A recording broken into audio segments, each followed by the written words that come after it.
পেনভিশন TV presents. বিপদে পড়ে যদি সুদের ভিত্তিক ঋণ নেয় সেটা জায়েজ কিনা? আসলে এক্ষেত্রে ভাই যে প্রশ্নটি করেছেন, মানে বিপদে পড়ে, এই বিপদে পড়ার এক একজনের কাছে এক এক ধরনের মাত্রা আছে, আসলে এটার মাত্রাও আছে, আপেক্ষিক আছে। এটা শরিয়াতে আমি আপনাকে নীতি কথাটা বলছি, শরিয়াতের যেটা বিধি এটা আপনি নিজের উপর নিজে সেটা বিবেচনা করবেন।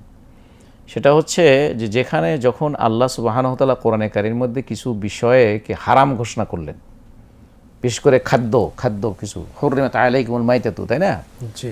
সেখানে মৃত জন্তুর গোশত খাওয়া এগুলোকে হারাম করেছেন। সেই হারামের প্রেক্ষিতে গিয়ে আল্লাহ শেষে বলছেন যে ফামানিদ তুররা গায়রা বাগি, যারা বাধ্য হবে, সেখানে তাদের উদ্দেশ্য কোনো সীমা, আল্লাহর বিধানের সীমা লঙ্ঘন করে না, কিন্তু বাধ্য। এই বাধ্যতার ব্যাখ্যা উলামায়ে কেরাম তারা দিয়েছেন যে জীবন ধারণ করা তাদের প্রয়োজন, তার পরিবারের জন্য জীবন ধারণ হচ্ছে না, আর কিছু নাই, ওই সামনে ওই মরা গরুর গোশতটাই আছে, এরকম জিনিসই আছে, এছাড়া আর কোনো বিকল্প আমার কাছে নাই, কিছু নেই আর কি। সেটাকে বলা হয় বাধ্যতামূলক।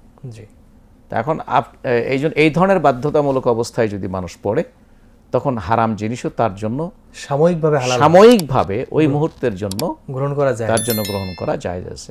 কতটুকুন গ্রহণ করবে সে ব্যাপারেও কিন্তু উলামায়ে কেরামদের মধ্যে ভিন্ন ভিন্ন কথা আছে। কেউ বলেছেন যে যেমন খাওয়ার বিষয়টা, সে পেট ভরেই খেতে পারবে, কেউ বলছে না, যতটুকুন খেলে তার ওই মুহূর্তে জীবন ধারণ হবে, রক্ষা হবে, ততটুকুন খাবে, উদারপূর্তি করে খাবে না, মানে ওর নামকে বুঝ করে খাবে না।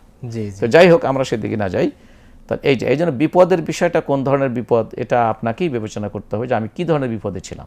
অনেকে আছে টিনের ঘরে বসবাস করে, মনে করেন যে বন দিয়ে অথবা দিয়ে বেড়া দিয়ে টিনের ঘরে ব্যবহার করে, তার একটু দরকার, আর মাঝে মাঝে বৃষ্টি হলে পানি ভাসে, আশেপাশের সবাই ভালো থাকে, বাচ্চারা বলে যে একটু হ্যাঁ ওদের ভালো সুন্দর বাড়ি আমার, তা না আপনি আর পারতেছেন না, বিপদে পড়ে আপনি সুদ নিয়ে ঘরটা করছেন, এটা মনে করতেছেন আপনার হয়তো বিপদ, এটা এক ধরনের বিপদ।